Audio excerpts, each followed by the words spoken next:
Welcome to episode 74 of Winging It. Please let it be our year. Please. So close. Got a jam-packed show tonight. And I've got Sam Hesketh and Albert Curley to walk through it with me. Just check in. When you say please let it be our year, it's just to finish 11th. Sure. Wouldn't it be above 10th? We'd need to finish above 10th for anything to be out of the ordinary there. No, obviously to win the FA Cup. That makes way more sense. Forgot about that. Yeah. What am I doing this weekend? Going to the FA Cup final. Little mood check. How you feeling, Albert? I'm trying not to think about it, to be honest. It's very difficult. Now we're sitting here, isn't it? Imagine not talking about it for the next hour. That would be a bit of a letdown. So my mood might just fucking go one of two ways in the next 45 minutes. So let's see how that plays out. Yeah, I've been trying not to think about it, but then I find myself reading articles of Rebecca Lowe, the NBC presenter from the States, who's a Palace fan, read a great article from her today in The Athletic. And then I'm just thinking about it and I'm in my thoughts and I get nervous. Think about Rebecca Lowe's. Oh, my God. To make one of it. Maybe when she was wanking off that pig on Channel 5. Wasn't that David Cameron? No, that was something else. He did something else to the pig. Yeah, sorry, that's it. He was at the other end. Funny that, those kids' books, which are like Amazing People series. Have you ever seen any of those? They're like cartoons of different people. Yeah. Is there one about Rebecca Lowe's? Well, no, but she doesn't appear in a David Beckham one either. Oh, yeah, well. She appears to be missing from the pages. She definitely didn't appear in that fucking Beckham documentary on Netflix. That was well and truly glossed over. Anyway, we're not playing Man United in this final, so let's not talk about. Thank God. Yes. So I've cracked open a beer there. I've just on neck oil. What you got? Slamming it. Wow. I've just got an Angelo Peretti. Well, I'm not slumming it, mate. As I pointed out to you last week, it's a Spurs beer, and it goes down easy, just like they did. But we've got loads to get through before we even get to talking about the cup final. Starting with anyone else, just randomly wherever they found themselves watching the Joel Ward video, just crying. Yep. I started watching it on the train home yesterday. Got 15 seconds in and was like, no, this is going to have to wait. I can't get snotty and cry on the train home. Why? What's wrong with it? Albert's wants to kick him out the club for running down his contract. Yeah, we'll get the transfer fee for him. He can't slag off Mateta anymore. So his new victim is Joel Ward. No, I like Joel Beloved by all. I just haven't seen the video yet. I'm really sorry, amateur. Typical. I mean, it's a pretty long video, but it's very nice. How long? 13 minutes. Oh, fucking hell. You wait until you hear the outro of this podcast tonight. That's 7 minutes, 20 seconds long, so strap in. You've assumed I'm going to listen. He only listens to his bits back. Hey, fast forward. Yeah, because you know at the end of this, it downloads your individual track. And backs it up. That's just what I listen to. Just plug that into iTunes and listen to that. Yeah, I listen to that a bit, and I do the voices and fill in your other parts. You want to make sure. I think you should have said. Yeah, because you don't want any gaps, obviously. Don't want any gaps. You need to. Terence, I'll be like, fucking Hepcat and neck oil, and then when it's your turn to speak, I just go. I thought you were going to pinch your nose when you were doing that, but I'll take it. Thank you very much. Okay, can we get back to Joel Ward? Is that all right? We can. Just don't take 13 minutes. When he was asked, how would you like to be remembered by Palace fans? And he said, hopefully I gave everything for the club. that I'm one of their own, I guess. And it was like, yeah, that was why I paused it. I was like, can't watch this here. Yeah. Yeah. It was Joel Ward, Albert. You like Joel Ward? Go on. What you got? Wax lyrical. I do like Joel Ward. As you said. I just haven't watched the video. I just haven't watched it. But you watched his career. Tell us about it. I watched his career. What can we say about Joel Ward? Well, he came in, obviously, when we lost Nathaniel Klein and Dougie Freeman. I think he said something like, this guy's got the potential to surpass Nathaniel Klein, or words to that effect.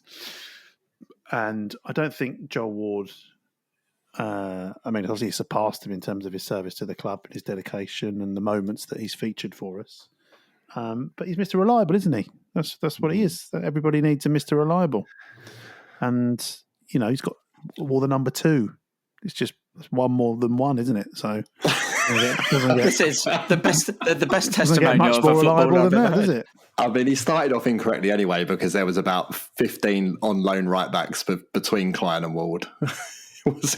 Mustafa Dumbayar has been done in this service or whatever. Mate, take it with. I'm just quoting Freeman. Do you know what I mean? Just quoting Freeman. No, it did take us a while to replace Klein, but we came in from Portsmouth, and no one would have expected, especially if they saw him in his debut at Exeter, that he'd be 13 years later. Now he's being rude. How many Palace players can you count on one hand, let alone 2? 5 that you've seen score. Let me finish. That have scored a diving header in your lifetime. That's a good question. Chris Armstrong, Wilfried Zaha. How the fuck did I not say Wilfried Zaha first? That's outrageous. Joel Ward, didn't he do it twice, Joel Ward? He scored 2 diving headers.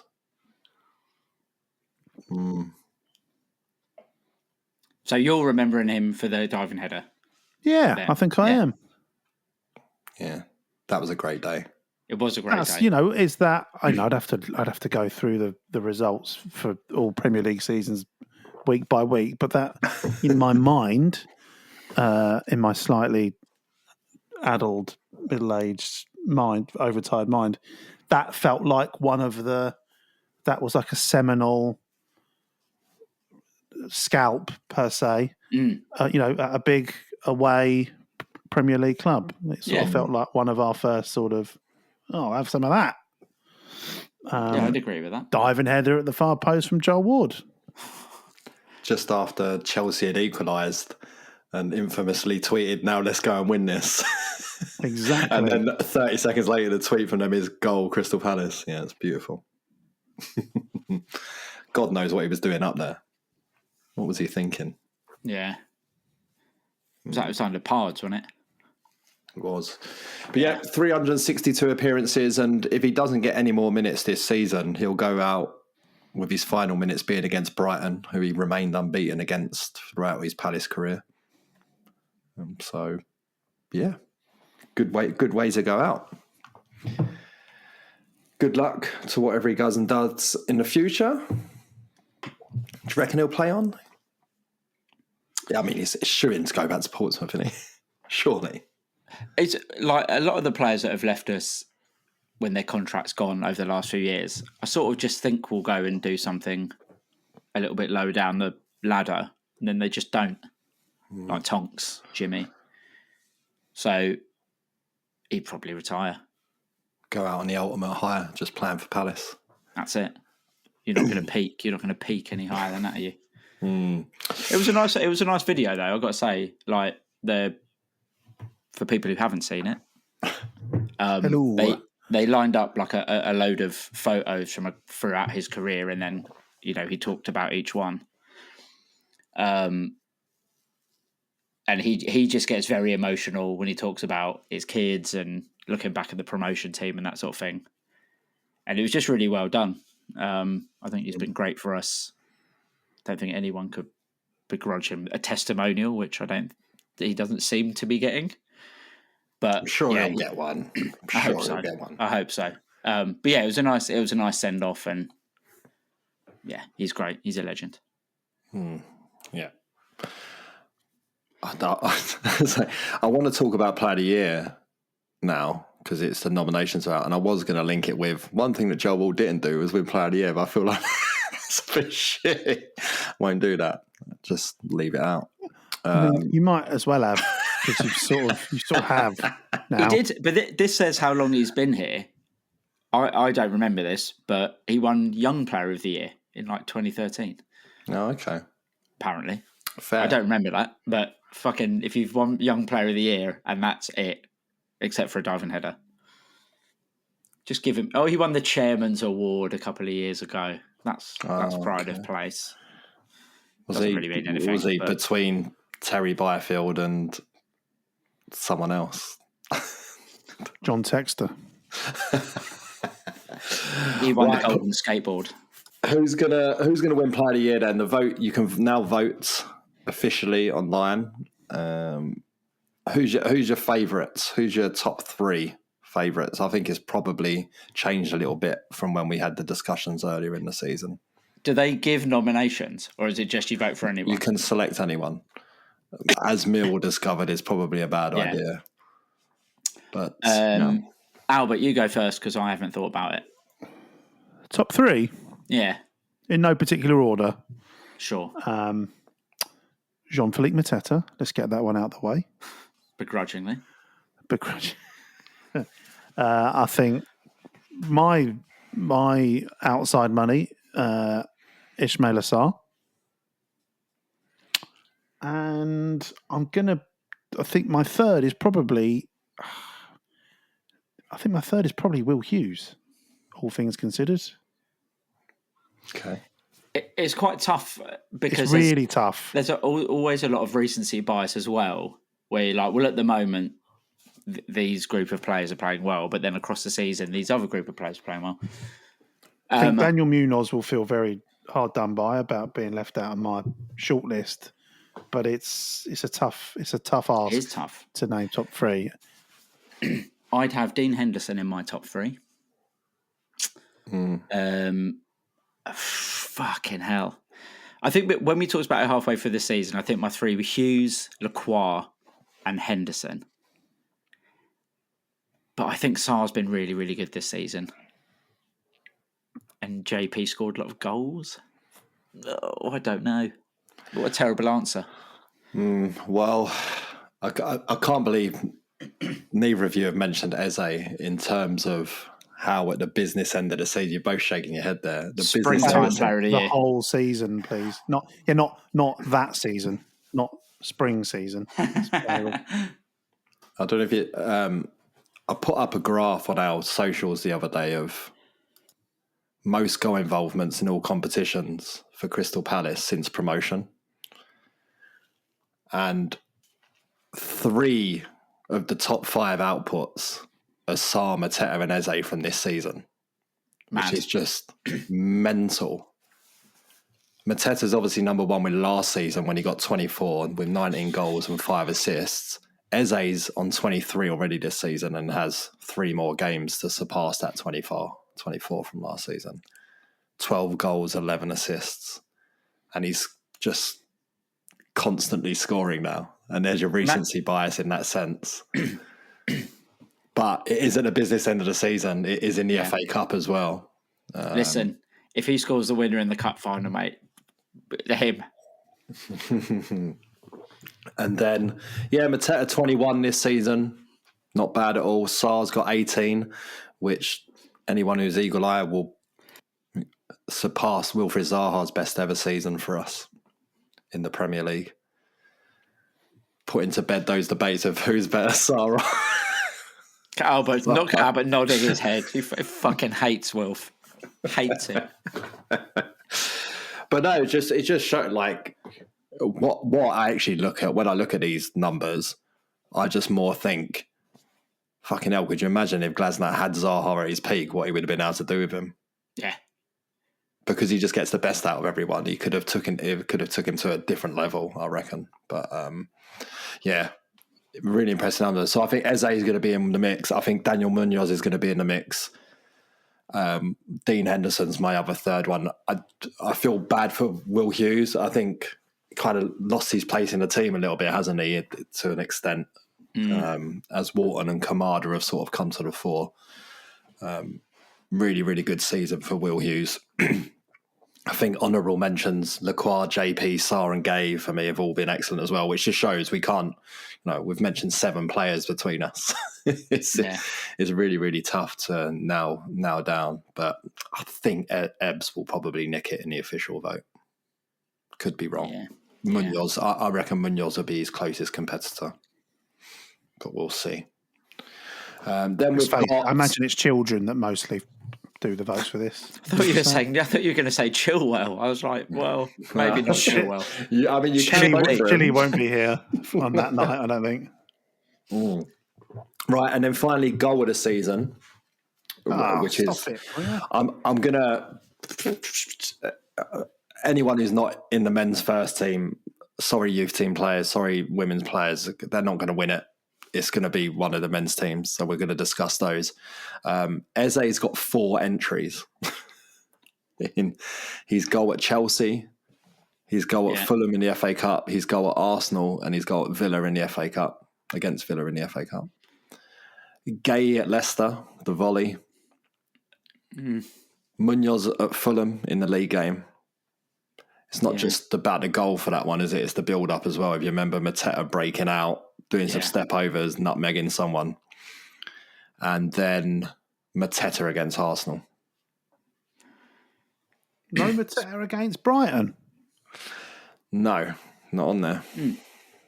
It's better than Gay's goal. Controversial. Thought that was a better goal than Eze's against Arsenal. There, I've said it. But it just shows a lot of options. Again, it's a bit like player of the season. You got lots of bangers. What are you going for, Hesketh? That JP goal at the Emirates, I think. Just everything about it's great. And we said it at the time, but him not even looking up until the ball was basically in the net because you knew exactly what he was doing. That's a fucking quality goal, that. And sorry, no Eze in the semi-final? Yep, that's there. Oh, that is there. Sorry, I missed that one. I do like the Eze goal at Fulham. Yeah, it is good. It is very good. Taking meaning and occasion out of it, and just judging it based on pure goal. I think Eze at Fulham might be my favourite. Okay. What are you going for, T? It's tough. I really like the Munoz goal at Fulham for the whole thing, but I think. Oh, sorry. And my other honourable mention is Eze against Villa for everything about it in terms of what it meant and so on. But Mateta at Arsenal, it's just brilliant. Yeah, that's a goal. That is, that's a proper goal. But you can go on all the socials and vote now. Yo, bro, can you be sworn to secrecy? I'm about to send you something, but you can't share it with anyone because it's not finished. It's still a demo version. But I ain't played this to nobody. I'm mixing it tonight, and I'm recording the video in the stadium tomorrow. So yeah, you get a sneak preview, but do not share it. Do not share it. Okay, nice one, bro. Yeah, from the heart of the Homesdale. Come on, what? Hoping that we don't fail. SC25, bro. Let's go. Just praying that it goes well. It's just one more game, man. What's one more game, right? Jamie O'Hara tomorrow. His name was Christoph Wadinho. We're talking about polyamorous marriages, and then Doc's come on and admitted he's just come from fucking the podcast up the road. That mob. I love you did the thumb over the shoulder, just like Jamie O'Hara. Used to be a football club over there. Used to be a fucking football club over there. And then he ate it. What's going on over there? This is Tottenham Hotspur Football Club we're talking about over there. Just over there. Oh, lovely. I don't know, apparently FYP mentioned us on their pod last week, but it was behind a paywall, so none of us can fucking listen to it. So the beef is real. Let's go. Let's fuck, the gloves are off. Let's fucking do this. Wicked. Right, we'll start off straight off the bat with, what do you know about Adam Wharton? I can write a whole track for him. Man's that important. Injured within about 8 hours of you posting the video out. What we saying? I mean, like the very first lyric in that song, don't want to jinx it, think it's too risky. I didn't want to write a song because I felt like the last time I wrote a song, we fucking lost the FA Cup final. But in the end, it was just it was a bit of a pylon, and also I had all these lyrics in my head and they started coming together. And then when I got to the end of the song, I was like, wait, this is actually quite good. Shit, I need to do something with this. Do you know what I mean? So I just got on the case. But yeah, it's less about me and my premonition and more about Palace and our luck. Like injury, it's just plagued us for so long. Like last I heard, Glasner was saying there's a strong chance he'll make the final. So yeah, 90% chance that he'll make the final. Yeah. But regardless, even if he broke both legs, that line, I still stand by that line. That line, he is a problem out here. He's going to be huge. Yeah. If he broke both legs, I think I'd still start him. He's that good. That's because you hate Kamada. Yeah, Kamada gets a lot of shit. In fact, some of the funniest comments I got under the video when it first posted were like direct messages to Daichi Kamada. Like people saying, just pin this up on the dressing room wall, Daichi. Because of the omission. I was why did you admit? Yeah. What happened? Why was there no Daichi? Well, I mean, the God's honest truth is, when I write raps, like the best ones I write, like say even back to the T rap back in 2012, I don't know how they happen. They happen in a matter of minutes or even seconds, And I just like flowing, and it's like it just comes out of me, and I have to like quickly stop and write it down, or I forget it, And that second verse really came out like that. It just like flew out of me. I always had that lyric about Mateta in my head. The idea that boom, boom, boom had become statistically factual. Do you know what I mean? That there ain't no striker better. Like that'd always been in my head because it's something that we discuss amongst ourselves as fans. But other than that verse just wrote itself, and I loved the way it flowed. I loved the Eddie Nketiah bit. Like it just all seemed to flow so nicely, and I just packaged up the stems and sent them. And I realized when the production team was like mixing it, mastering it, getting ready to, release as a professional song, I'd forgotten about Adam Wharton. I was like, oh my fucking God, this can't go out. This can't go out. Cannot go out. And, trying to explain it to musicians, like, why this can't go out. They're like, what the fuck are you talking about? It sounds great. I was like, no. It's really, really important. Like, I can't put the song out. And I tried to, like, create a 4-bar section within the verse for him, like, when I started talking about the midfield, and it just really didn't work. And then I was like, wait a minute. This is serendipitous. He should have his own section. And, you were the first person in the world I played it to, Terry, and you were like, that bit where it's just for Adam Wharton is just, like, perfection. I thought, yeah, actually, this is way better this way round, because that's how I feel about him, And with Daichi, it's just like, I just had, in that flow of things, I just had too many players. I was like, where do you fucking end? Like, do I start to do a bit like, and check the core, he's actually sick. Actually, he would have been better than Will Hughes, but he got so badly injured. Will Hughes came in, and Will Hughes actually surprisingly was really, really good in that position, but I still love Czech, and I'd love him to come back. It'd be like, the song would be like fucking 10 years long. Do you know what I mean? Like, this is Palace. You've only really got Lychee that rhymes with Daichi, and I don't know, you're good. You're really good. I don't know how you do that. I can always find rhymes. That's never a problem. For me, it's about brevity, and brevity and levity, I suppose. Those two things combined, like what's just like funny good and midfield. What's quick, what's easy to say. Do you know what I mean? And then obviously the first players that come to your mind are the ones that are doing it week in, week out. So that's the other thing, you know. So Devaney's probably the one just before you came on, we were talking under the radar. Yeah, just before you came on, we were talking about Player of the Year. Yeah, we were talking about Player of the Year just before you came on and saying basically how it's incredibly hard this year because between us, we mentioned 7 names on a short list, basically. There you go. Who would you go for?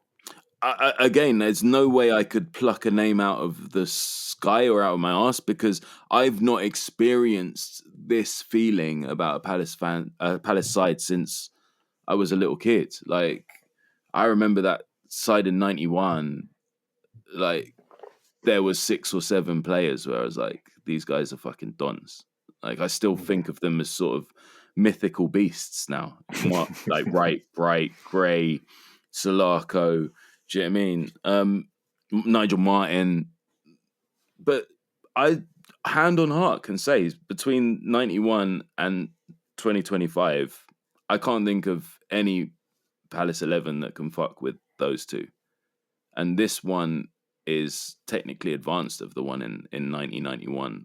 So, yeah, I think it's really tough to pick one person. Munoz, for possibly like he just never ever stops, and that's a great for British football fans. I think that's a big one. Someone who never ever stops running. But yeah, I think it's almost impossible. Probably Mateta for the goals, I guess. Yeah, Mateta, Munoz, Eze, obviously, because spring, as we call him, springtime Ebs over here. What a season Sar's had. Henderson's season's been amazing as well. The amount of times I've thought, fuck, we could slyly have lost all 3 points here if it wasn't for Hendo. But it's sort of gone under the radar a little bit because like our attacking play's been so impressive. But like he just every game it seems he comes up with really fucking strong wrist. Do you know what I mean? It's like, don't go under the radar over here, bro. I'm his biggest shill. I am the Dean Henderson #1 fan club over here. Obviously, I've got a lot of shit from Toffees and England fans for saying bum Pickford, but I'm like, dude, it's a joke, man. Like Pickford's been amazing for England, but it's like, how do you make? Like I say, levity and brevity. How do you make a point quickly? You say bum Pickford, England's #1. Dean Henderson. You know what I mean?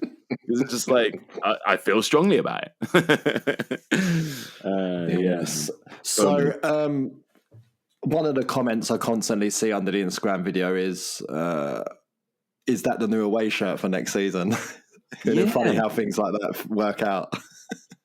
Yeah, that is not obviously. Where did it come? Where does it come from? The one you walk out in at the start of the video? Yeah, so that is a one-off Palace for Life shirt. So for those Eagles who may have missed out, like the Palace for Life Foundation sort of sporadically does these charity matches where Andy Johnson and I captain 2 different sides. And I tend to get more sort of celebs and he gets more actual players, which means it's really fucking imbalanced and annoying.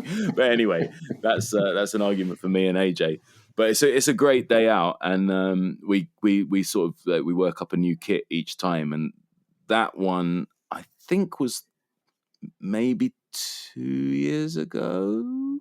Don't quote me on that, but yeah, it's my shirt from that game. So yeah, no panic. It's not like a new third kit that I've got under I've kept under wraps or anything like that. But it is a pretty cool shirt. Like it.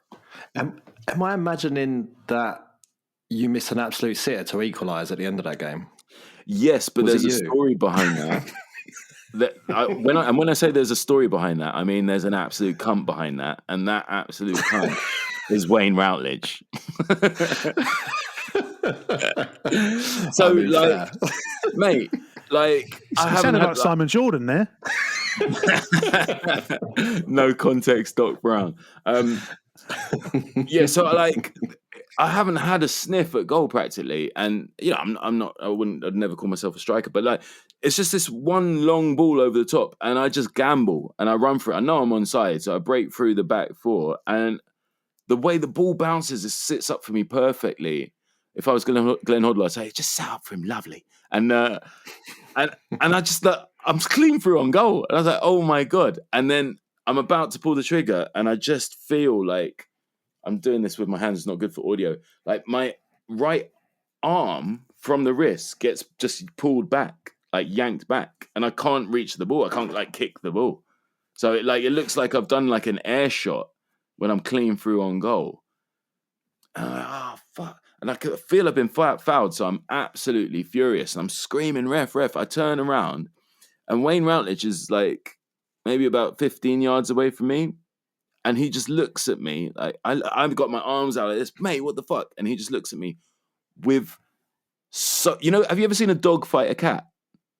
I have a dog and a cat, and they fight all the time. But the dog never wins ever because the cat can do superhero shit. It can jump up onto the top of a fence. It can attack the dog from a height, and the dog just gets confused and starts crying. No matter how tough your dog is, it can't beat a cat. And the beauty of the cat is the cat just fucking looks at you. Just looks at you like my dog will go, rah, rah, rah, rah, and the cat will just go, interesting points. Anything else you'd like to say before I walk away? And it was like that. I was just like screaming, the fuck, man. And he just looked at me. He just literally looked at me, emotionless. Nothing. I was like, this is my moment. What the hell? And in the bar afterwards, I had a beer with him, and I was like, bro, you pulled my arm back when I was clean through, didn't you? You did, didn't you? And he was like, gotta do what you gotta do, man. I was like, you fucking bastard, man. He was like, mate, it never leaves you. I'm sorry. Like, it was instinctive. I had to do it. And I kind of respected that, you know? Where was that tracking back when he was playing at Palace? Very good point. I think I'm a lot slower than some of the players that he was. You brought something out in him. Yeah, amazing. Like those guys, they like winning is like so built into them in a way that we can never understand. Like nothing can ever just be a bit of fun. It can be a bit of fun, but it's always going to have that competitive edge attached to it as well. It's mad. Right. FA Cup final was approaching this Saturday, obviously. Oh my God. And you've provided the soundtrack for it, but not only do you provide the soundtrack for it, you provide the rice and peas and chicken for the select few that get the invite to your legendary cookout. Yeah, I'm very proud of it. I think the last one, the food was probably the best it's ever been. So I feel like I've got a lot of pressure for this weekend. But you know, just like I'm gonna play the cookout. You know, I'm gonna play my game and not play the occasion. Do you know what I mean? Yeah. It's fair. It's a fair. Yeah, you can no nerves. Just you can only beat what's put in front of you. Yeah. No, I can confirm, as can Albert, that the food was top notch. Good. Yeah, Albert even said it surpassed Tasty Jerk, bro. That's wild amounts of praise. So that is crazy. I literally ate a Tasty Jerk the day I was shooting there the other day. So that is crazy high praise, but I appreciate it. The thing with Jamaican cooking is like, it's one of them ones, it kind of, the more like localized it is, just made by someone rather than en masse, the sort of better it is. It's just one of those food stuffs. It's not like the amount of Jamaican restaurants I've been to where it's just like, I don't even know what I'm eating. I don't know what this is. This has got the name, Aki and Saltfish has got the name goat curry, but that's not what I would call it. Do you know what I mean? They've either overthought it or it's been cooked on such a like huge sort of industrial scale that it just loses its soul a little bit. So it's that kind of cuisine for some reason. I swear that food, it saved us because Albert liked to start buying Jaeger bombs as the day went on, and I'm pretty sure that food meant that I didn't end up in a ditch somewhere. So. Well, funnily enough, Aki and Saltfish and fried dumplings is actually traditionally it's a breakfast meal in Jamaica. And, you'd have like the hard food and the fried dumplings and stuff because it would just line your stomach. Because like if you live somewhere rural in Jamaica, like your day, a lot of it's going to be made up of like just fucking trekking up like massive hills through woods and forests and stuff. So you got to sort of really like give yourself a solid breakfast to go ahead with. So even though it's eaten mainly as like a dinner thing or a lunch thing here, traditionally it's a breakfast, so it's quite nice to keep that going on cup final day, I think. Yeah, it's mad when I think back now as a parent myself that my mum would get up in the morning and cook all that shit for breakfast, and I'm just like, toast? Do you want some toast? Mum's all that frying dumplings and shit. Yeah, exactly. Yeah. So really appreciate the cookout. Very excited for this Saturday for round 2. Whatever happens on Saturday, we'll have that just like we did at Chelsea. But obviously, this is different to the Chelsea game. It's different to the Man United game in 2016 because of the squad that we have. So the hope is the painful thing. But what I want to ensure is that whoever comes to my house and everybody else, whatever they're doing before the game, like just make the most of the day. Do you know what I mean? Because like afterwards could be painful. We don't know. Like one thing we're guaranteed is it's going to be emotional either way, right? So before 4:30 p.m, might as well just have like a great day. Treat it like Christmas, Jimmy. Just have a great day, and then anything that we get at Wembley, make that a sort of emotional bonus of some kind. I don't know. It's the only way I can think about it. You know what's weird, Tel, is like I feel, I'm not saying like I'd be more happy or more comfortable if we lose. I'm not saying that at all. But what I'm saying to you, what I'm about to say to you, this is my take on it.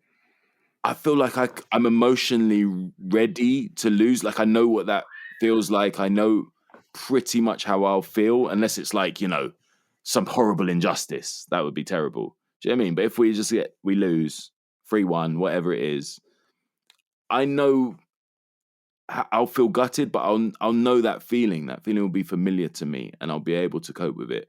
I actually don't know what the fuck I'll do if we win. Imagine Joel Ward coming on for the last couple of minutes, lifting that cup to say goodbye to Palace. Hand in hand with Mark Gahey. That image. Imagine seeing that with your own fucking eyes. I genuinely don't know what I'll do. I don't know. It's true. I've no Maybe idea. I'll never go home. Like, I don't know what will happen. Yeah, I might just start a new like nomadic life. Just like I reached this kind of like, inner nirvana where I was just like, do you know what I mean? I'm like, I just shed all my clothes and throw my phone away, and I just got off grid. I was a different person now. I've got a new name. I'm eyeing up the roof of the Arthur Waite if we win. I don't know why I've got that in my head. A flag, and the top of the Arthur Waite with a Bluetooth speaker. Yeah, I mean, I'll tell you something. I'll tell you something off air. I don't want to say it on air, but I'll tell you something off air about the ifs. The ifs. Okay. Yeah. What groundwork have you laid, Albert? Not going home. No, I think I mentioned it to you at the semi-final. We met a few weeks ago. I think we weren't even in the quarters at this point, and Joe said to me, "Oh, we've been invited round Melody and Neil's for dinner on Saturday, the 17th." I have warned them though, in the unlikely event you get to the final, you might be a bit late. Right. If we make the FA Cup final, there's one or two things a bit happening. Late. If we lose, if we lose, I'm not coming home for probably the night. If we win, you won't see me for a week. So either way, I'm not going to that dinner. So, but she's a United fan, so she had her turn in 2016. So it's definitely my turn for FA Cup glory this year. Definitely. Right, before we lose your doc, what's been your favourite reaction to the song? Oh, what a great question. There's so many great ones. I mean, lots of the Kamada ones I found really, really funny. There was one lad whose dad is very, very, very elderly, and this could be one of the last games that they're able to watch together. And he was just like, the reason I love this song is because it's not definitely saying we're going to win, but it's like it feels like it's possible that we could win. And win, lose or draw, like this is going to be such a big day for me and my dad, and I just thought, fuck, it really brought it all home, because like the reason I'm a Palace fan is because of my dad, and I never really got to watch Palace with him, And now, like, bringing my kids, like my kids will be on either side of me on Saturday, and they're Palace for life. Like, that's just how they love the club. They love that there's a tradition involved in there, and that it's been handed down. And yeah, without getting too soppy, like that comment really stood out because it just made me think of my own dad and like how momentous this really is. Like, the journey that we've all been on together as Eagles fans is mad, man. Like, we've been at the fucking bottom, and you see all these clubs that like do these mad runs, you know, like they zoom up the league, you know, and that's amazing as well. But the way we've done it with so many false dawns and so much pain and so much like sort of plateauing, not even like going right down into the doldrums of the lower leagues or whatever, but like just it's never quite growing. Like, we get battered 6-0 on Saturday. You still can't tell me that we haven't progressed to a point which is already a not a promised land, but a place which we've never been to before. You know, this is one of the teams that we've always just had a talisman, and hopefully he'll be fit. Do you know what I mean? That's about it. You know what I mean? Not that anymore. Brilliant. So, yeah. Thanks for joining, Doc. We love the song. It's done wonders. I do too. It's a little vibe, man. Yeah, man. I've been asked to perform it at the Box Park on Saturday. I haven't made any promises because I just don't know if I'll be able to squeeze it in with everything else. But it would be lovely. The match of the day on BBC One on Saturday is going to kick off with a cold open from me outside Selhurst, cussing Man City. So that's how match of the day is going to start, which is kind of a good start to the day, I think. I'm really proud of that as well. So, yeah, man, the big one. Here we go. See you guys on the other side, I guess. Well, you know about Adam Water to go where we've never gone before. I could write a whole track for him. Bruv. One more W. Man's that important. And we can paint the city red and blue. Trust. We know it's just one. Hesketh extremely uncomfortable there with talks of parades and winning the trophy and all of that. Yeah, very. He dabbed his brow with a handkerchief. Yeah, I feel sick, to be quite honest with you. Talks of imagining who's going to lift the cup. I've imagined who's going to lift the cup, and it's Kevin De Bruyne. So that's stressing me out too. There's no win situation for me. Okay, right. Before we get any more into the final, we'll have a quick breeze through of Spurs, which is basically what we did to them.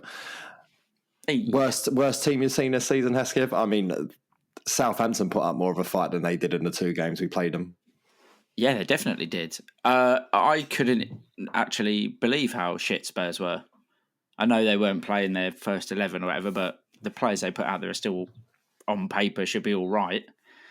But the way we were getting through them, I mean, we scored 2 goals, I guess, didn't we, before one actually fucking counted. I'm sure we'll get into the JP offside.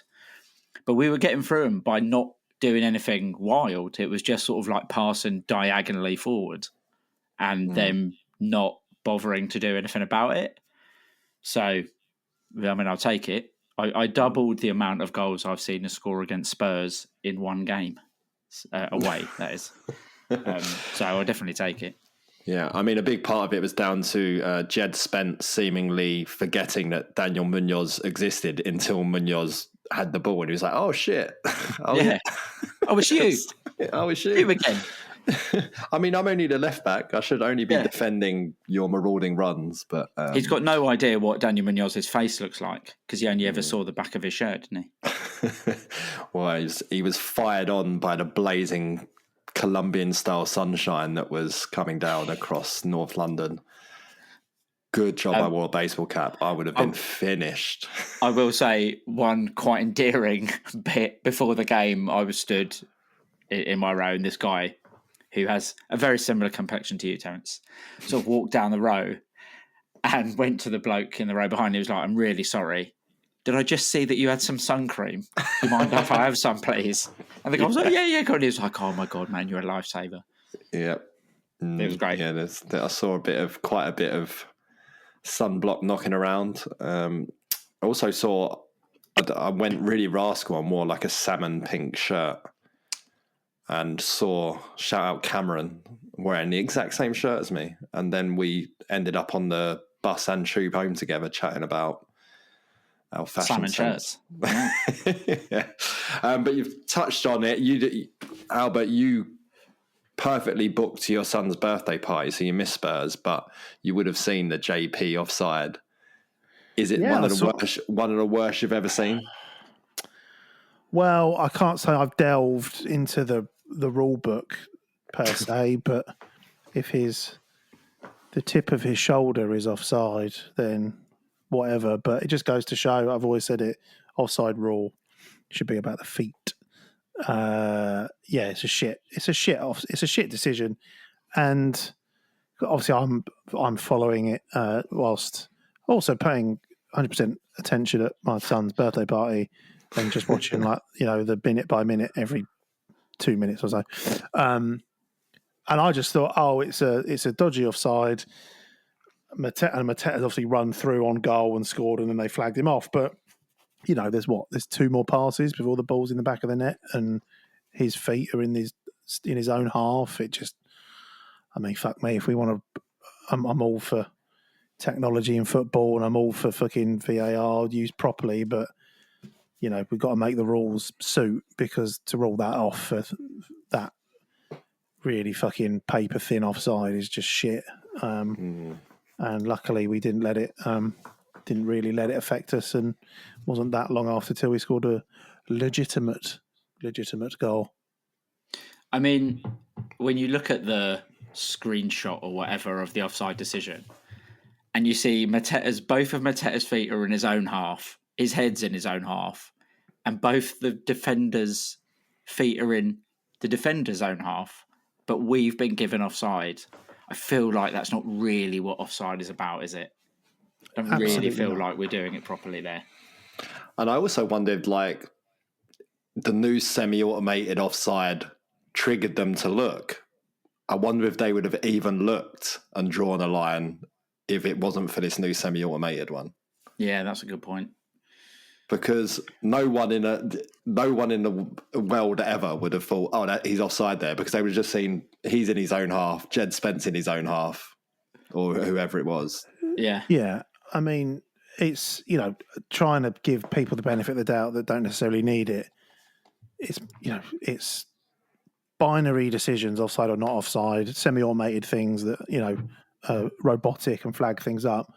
It does feel like someone somewhere in the last year or 2 years, when semi-automated offsides have been a thing, and should be like, should we just run a scenario where if someone's offside by the width of a gnat's cock, but their feet are in their own half, do we need to reverse engineer the rule to make sure that doesn't become a ridiculous scenario? And again, maybe people just haven't thought of that. And Mateta is a live, case study in this really bizarre offside by the letter of the law that really shouldn't be fucking, should be an exception to the, the binary, are you offside or not rule, because it's a joke, really. He's closer to his goal than he is the fucking opposition's goal. It's stupid. Yeah, we also have a second goal disallowed literally just before we finally score.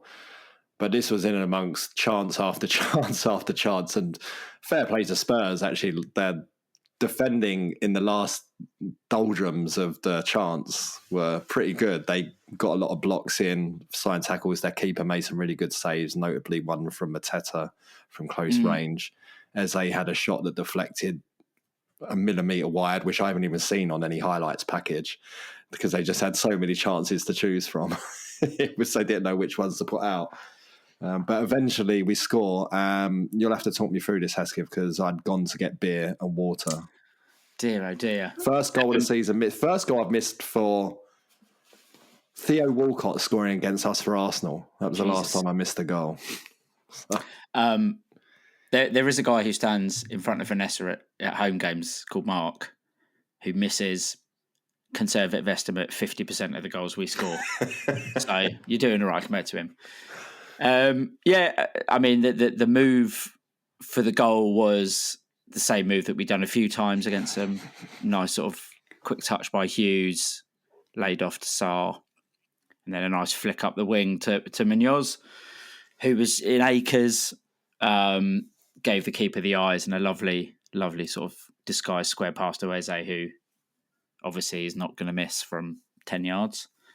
Well, springtime Ebbs, definitely not. Springtime Ebbs, for sure.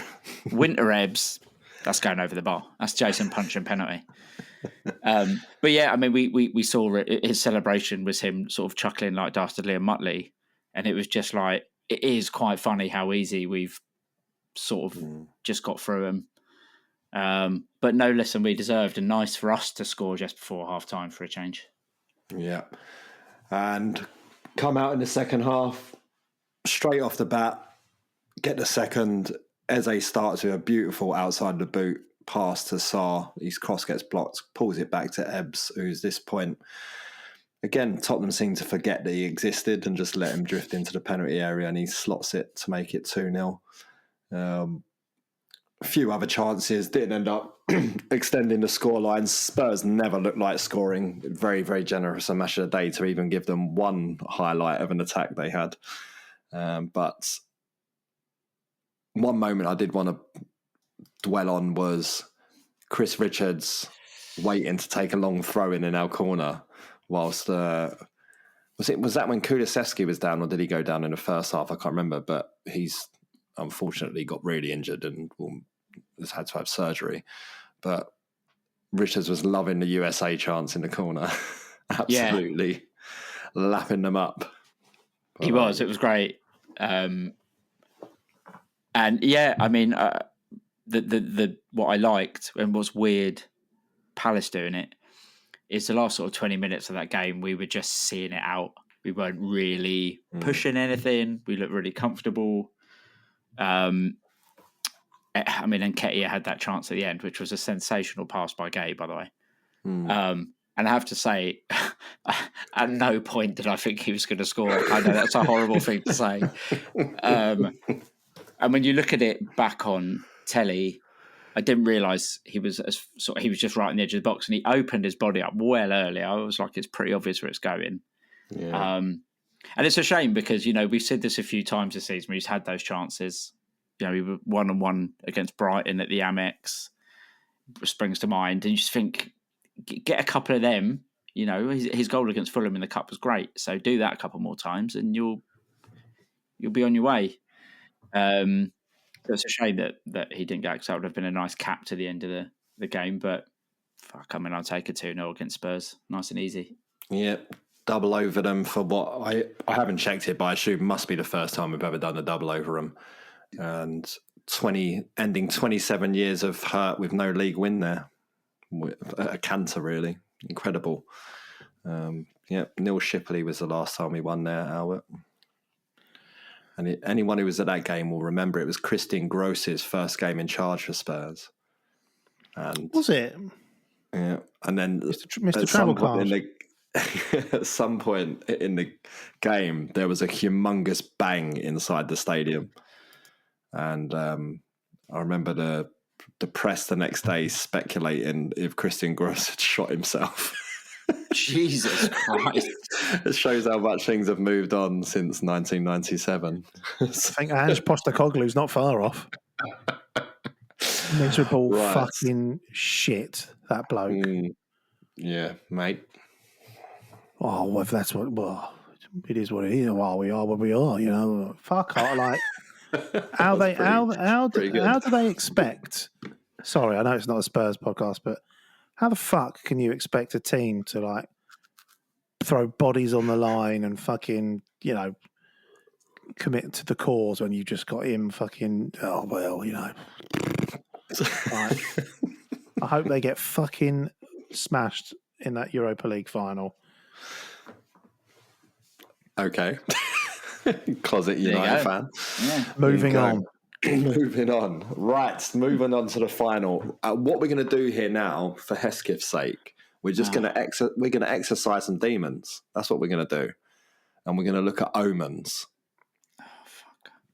It's our third cup final, third time lucky. It is the ultimate one of all time. Bad things come in threes.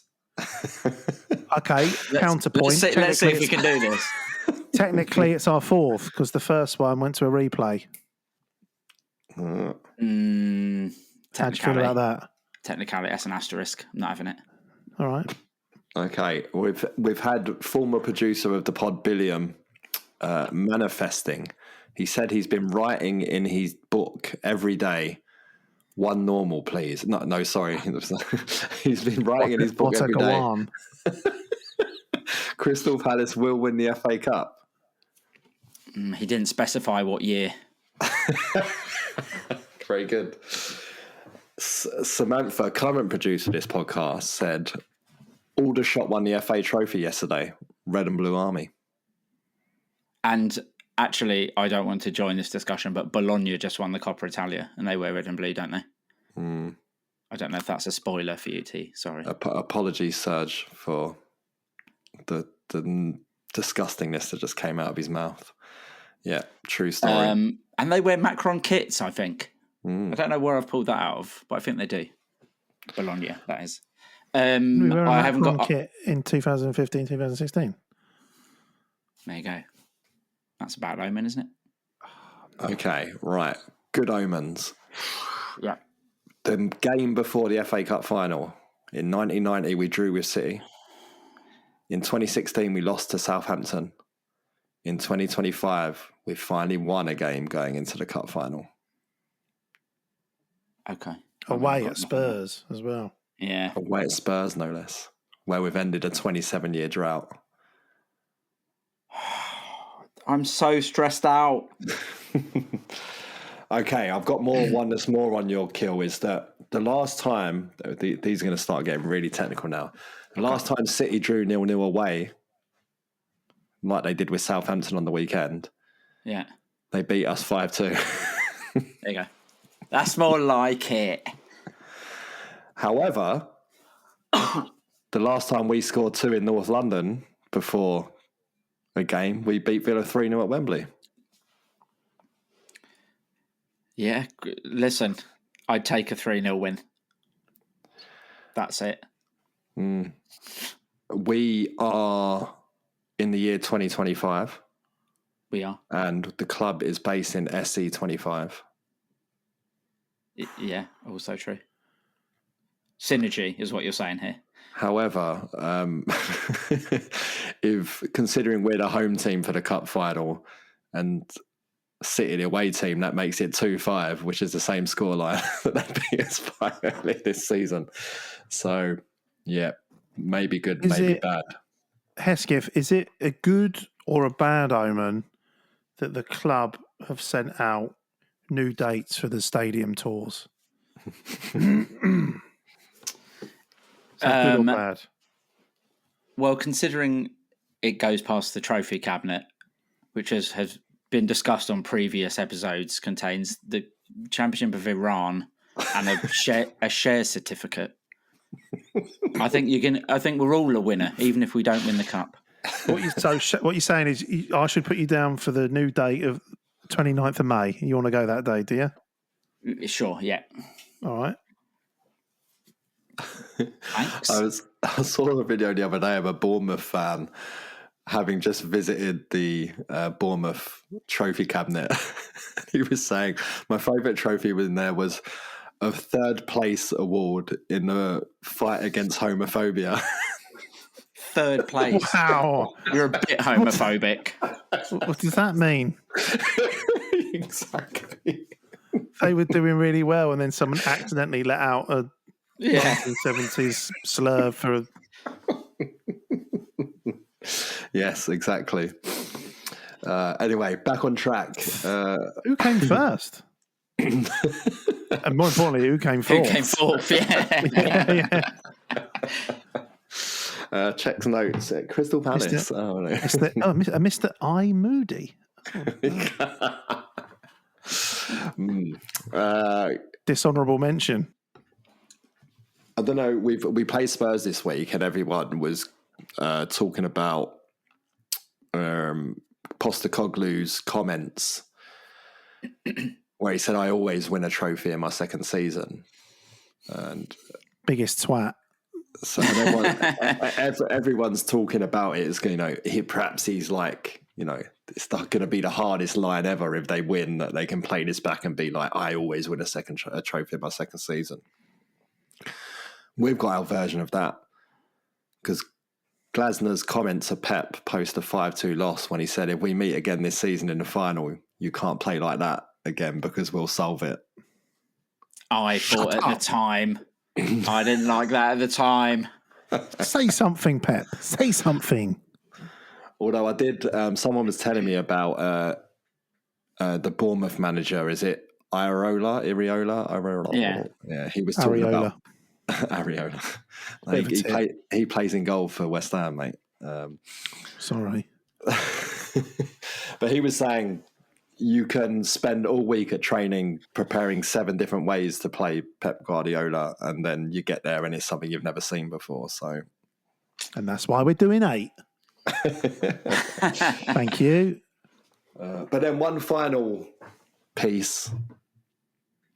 We're going to be beautifully bookended at the end of the FA Cup run, which opened with a 1-0 win against Stockport, refereed by Stuart Atwell. And it's going to end with a 1-0 victory over Manchester City, refereed by Stuart Atwell. Well, I hope we're not relying on referees. I'll say that. Especially given how the last FA Cup final went. Yeah, exactly. Right. So, how I just want to end really talking about this is, how pivotal do we think this FA Cup final is in terms of if we win versus if we don't win, what we look like next season? In terms of, there's interest around Glasner. Gay goes into the last year of his contract. There's interest around Mateta. There's interest around Wharton. Eze has a release clause. What's the post-World if we lose, Hesketh? You can take that one. I hope it's not terrible. I think the upside of winning is massive. I hope in the downside of losing is not massive. Because I still think there's a very good group of players, even if 1 or 2 leave, that can go on to do stuff and have a good season next season. Caveat of getting players in early and all that sort of shit. I'd be, I don't know if I'd be shocked. I'd be very sad if it meant a mass exodus of all of our good players. Like if we just got cherry picked for all of them. I don't think that will happen. But counter to what happens if we win, which I'll pass over to Albert, that will be huge. So I'm trying to sort of soften the blow, because I genuinely don't think we're going to win on Saturday. Sorry, everyone. But I think it'll be, like Gay will go for sure, and maybe someone else. Whereas if we win, then maybe they all stay, and we climb the ladder and finish 11th next year. And given Spurs' performance and the fact that we batter Man United all the time now, we'll just win the Europa League next year as well. Because if they can get to the final, easy. Jobs are good. And Champions League the following year. Go on, Albert. What's it look like? You've got a preview there. If we lose, I would say if we lose, Glasner goes, Gay goes, and probably I'd say 2 more players would go. I'm not going to name them. I'd say Gay and Eze for sure. That's the miserable bit out of the way. I think if we win, oh Christ, if we win, I still think Mark Gay will go, because I imagine there's Champions League. It'll be Champions League clubs coming in for Mark Gay, and toss up between staying at Palace and doing Europa League, or going to a Newcastle or a top 4 club and playing Champions League. I think that's a nailed on cert. But I think if we get Europa League, I think Glasner stays, and I think I'd like to think the rest of the team will stay. There's always going to be a question mark over Eze. If he's got a new contract and there's a release clause, the assumption there is, he wants to go, and he knows that any club that's going to come in and hit that release clause is going to be a club of a certain stature, and he could probably go and play for 99% of clubs of that stature. So yeah, I think it's. I don't think it's a huge disaster if we lose in terms of what we'll be forced to sell or people that want to go out the door. And I think it would obviously just be significantly better if we win. And I certainly don't think we'd lose the manager because he'd want to carry on the project and only build up his stock more. So, we just have to enjoy the day, have to enjoy the occasion. Hesketh, you need to be a bit more positive.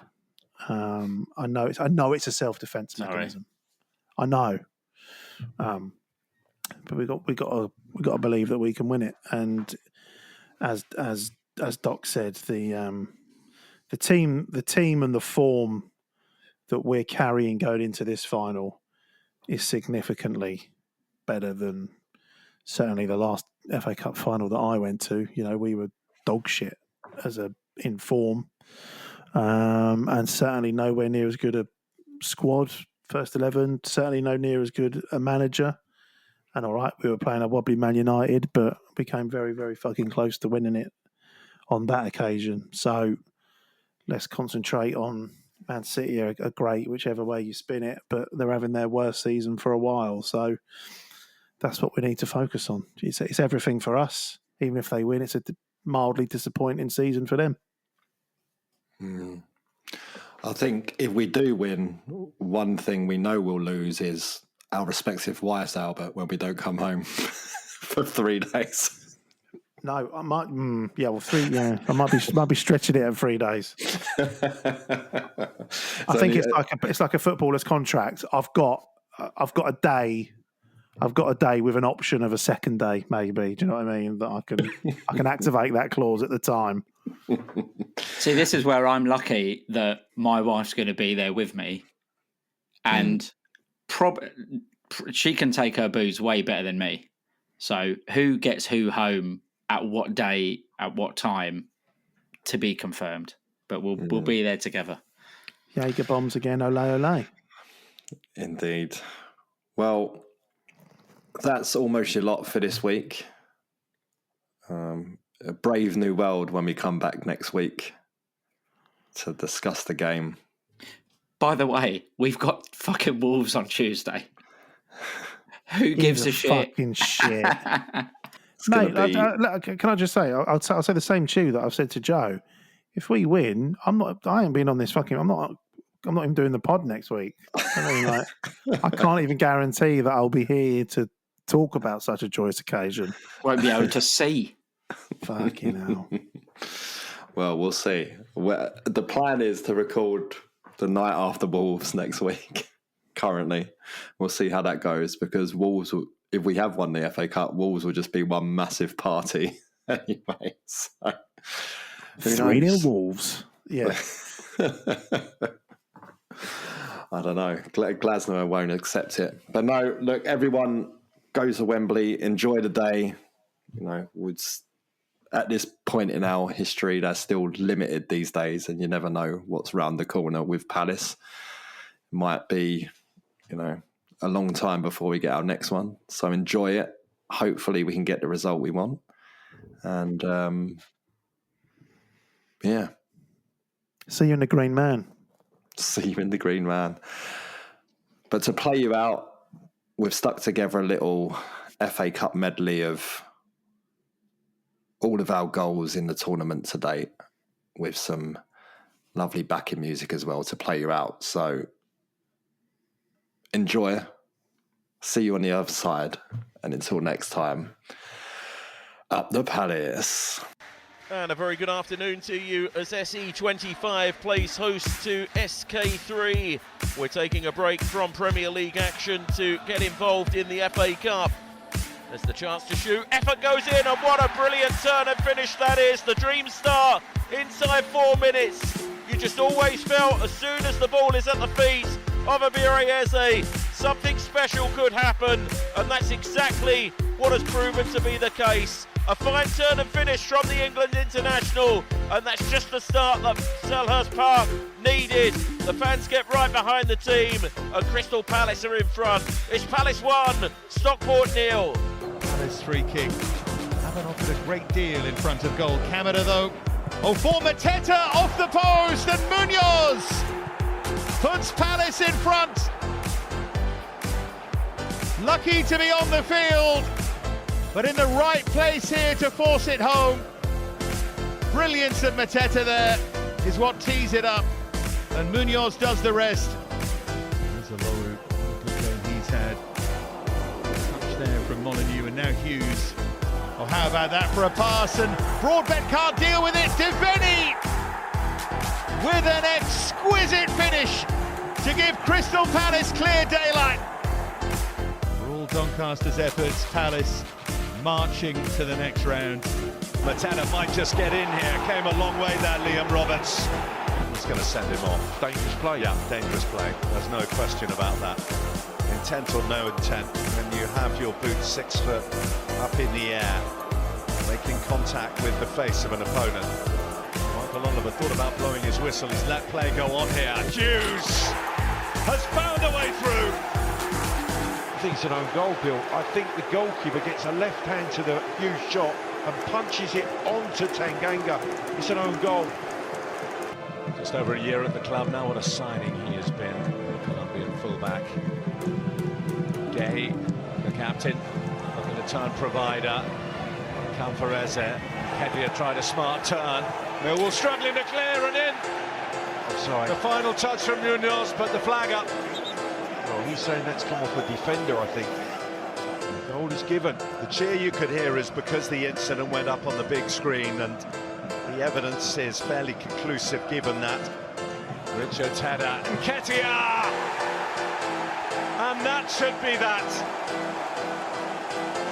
Nerves settled, progression assured.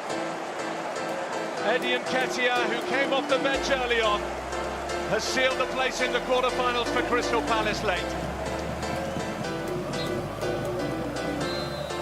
Well, it hasn't been easy for Oliver's Army, but they're through. Crystal Palace progress. Aqua. A delightful ball for Mitchell. He's controlled that well. Here's Berra Eze. Past Lukic. Eze! Oh! That is a stunning goal! A moment of absolute pure quality from Berra Eze.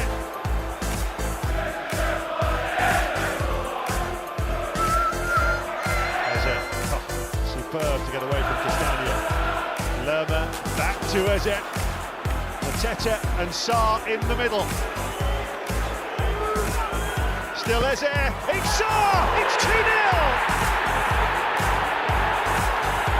Oh, that is brilliant from Eze, who made this one with a beautiful piece of skill. 2 goals in the space of 5 minutes from Crystal Palace. And they have a vice-like grip on this quarter-final. Here's Kamada. Through for Nketiah. Fulham wants offside. Flag stays down. Nketiah makes it 3-0. Fulham 0. Crystal Palace 3. Victory for the Eagles. Red and blue balloons are in great evidence too here inside the bowl of the Wembley Stadium. They have won the first skirmish of FA Cup semi-final day here, the Palace supporters. An absolutely sensational banner, sensational flag tribute as well. Down by Sarr. A little look up here, and this is Eze!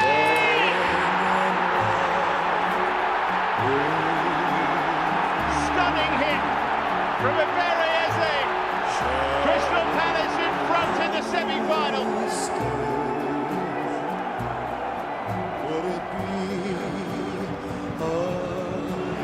One back by Wharton, and here goes Sarr, and it opens up in front of him. And there's the second, and they shrug off the penalty miss. It's Sarr again against Aston Villa. Ketia wins it, and he rolls it now for Sarr. This for icing on the cake. This for the cup final. Sarr's second on a magnificent day. And the referee blows. Oliver's Army is on its way. It's on its way to the FA Cup final. The pride of South London roars its approval in North West London. What a day for the Eagles. What a day for their manager. And cloud all over rings round Wembley Stadium. It has been a textbook vintage display by the Eagles. Eze and Sarr with the goals. Brilliant saves from Henderson. A penalty missed by Mateta, but who cares? Who cares? It's all about what these Palace players have done. It's all about the phenomenal support away to our right. And it's all about the party that's starting here at Wembley. And will go all the way back down the railway line to Selhurst Park in South London. But what has Oliver Claassen started in